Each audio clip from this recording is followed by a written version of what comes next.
is the most heartbreaking Spider-Man comic you have never read. You have probably heard of or even read some of the dark tales that Marvel has produced of Spider-Man over the years, but I bet that most of you haven't heard of this one.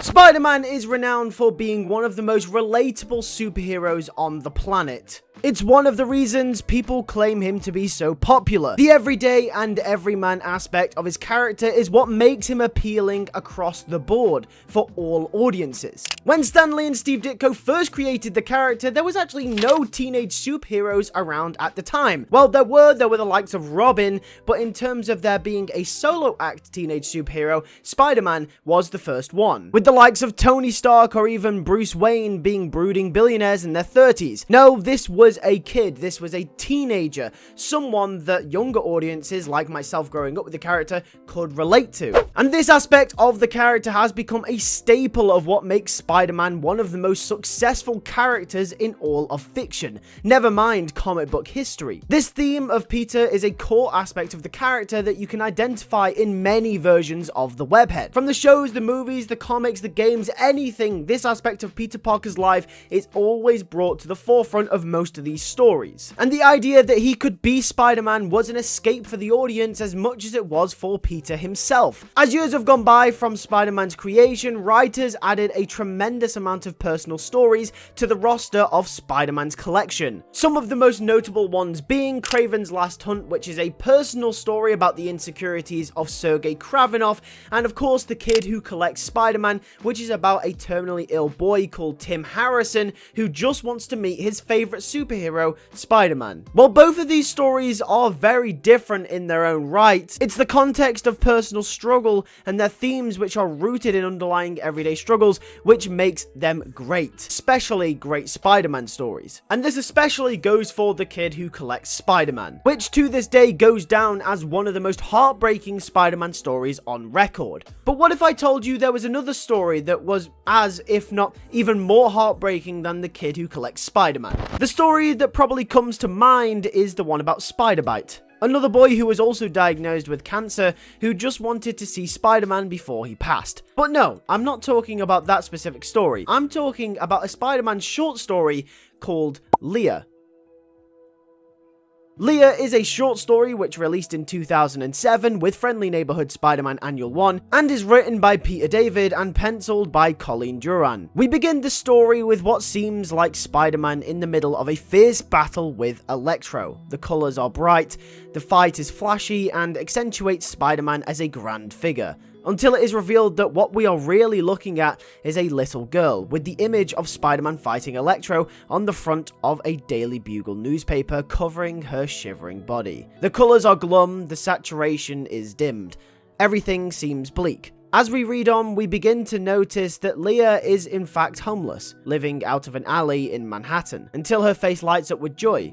She sees in the distance, on the horizon, among a bright yellowish sky, Spider-Man fighting the Vulture. As she turns back to the place that she calls home, we can see that, just like Tim Harrison, Leah collects pictures of Spider-Man. It's clear that in desperate times, Spider-Man's humanity is something that she can hold on to. She loves Spider-Man, and then she rests, as she pulls the newspapers up to her chin, with Spider-Man's face written all over them, and she goes to sleep, until she wakes to Spider-Man offering his hand. And just like that, the colours pop. The world is bright. Spider-Man swings around with her on his back. Even the Avengers join too. She's having the time of her life. Until we see this. The colour returns to a bleak tone as we cut to Leah in a hospital bed. Malnourished and neglected, Leah had become unwell, and in our first piece of dialogue of the whole story, Spider-Man reveals to the doctor that he had found her on the street and she was unconscious. As Spider-Man kisses her goodbye, Leah, in her fighting last moments, smiles, continuing her dream where her favourite superhero glides her through the air. It's a really sweet and, quite frankly, really sad story at the same time. But I also think that it is written absolutely excellently as well. The first thing that you will probably notice, as we pointed out towards the end of the story, is that it doesn't actually include any dialogue throughout the whole thing until the very last page. This decision, in my eyes, was genius, purely telling the story visually instead of with words. And this decision was clearly made because it is one of those stories where no words need to be said. The whole story can be told and was told through a visual medium. The first panel establishes the grand life that Spider-Man has, a bright orange background with him and Electro glorifyingly battling it out on the front page. It pops, it's bright, it's eye-catching. And then also suddenly, when we cut to Leah, the colours are dark, desaturated, bleak. Immediately, as an audience, we feel off about this, like something isn't right. We've gone from something so what we're used to with comic book pages to something quite depressing, and in my opinion, it is designed to make you feel uncomfortable, maybe even cold. It's made clear that the bright colours associated with Spider-Man are meant to represent Leah's view on the world. The rest of the world is covered in very uninteresting palettes and tones, but whenever Spider-Man is considered to be the frame from Leah's perspective, the colours are heightened and even changed to represent the love for Spider-Man that she has. When Spider-Man fights the Vulture, the sky turns from a dim blue to a golden hour horizon. On the next page, the only part of any of the panels that stand out is Spider-Man. His bright red costume sticks out like a sore thumb among the not so interesting and grey newspapers, dim desaturated cardboard, and even Leah herself. Once again, when Spider-Man approaches her, there is a clear colour change, a change which sees her world shine around her. And on a second time round reading this story, everything is so clear.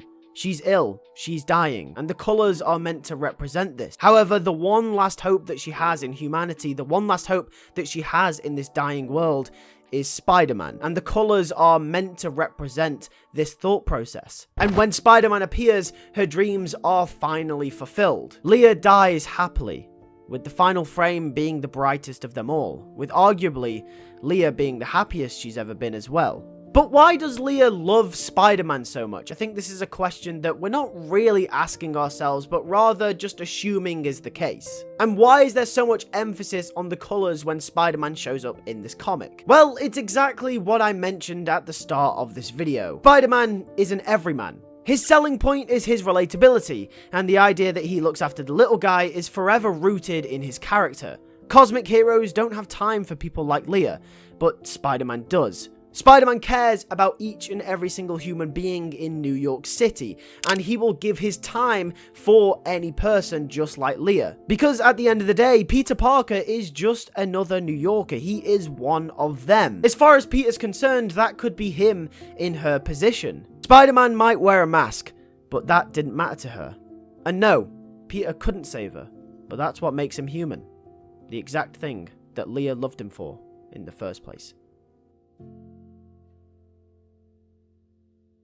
No, this story is not the god savior of Spider-Man stories, and it's probably not even in the top 10 of Spider-Man stories of all time, right? However, this story is impact over endurance. It manages to get its message across and remind people a key and important aspect of Spider-Man's character in just 6 pages. Yes, this short story is 6 pages long. It's powerful because it delivers its message in a very heartfelt and humane way. If this story was about Spider-Man trying to save an alien on a cosmic world light years from Earth, it wouldn't have the same impact as it does right now. And I want to ask you, how many times have you walked past someone homeless on the street? How many times have you asked them, are they okay? How many times have you held your hand out to them and offered them help? And I'm not trying to berate anyone that hasn't. Obviously, I know that we're all very busy people just trying to get on with our own lives. However, my point is that Spider-Man is the person that does that. If we don't do it, Spider-Man does. And that's what this story is trying to remind us of. It's trying to remind us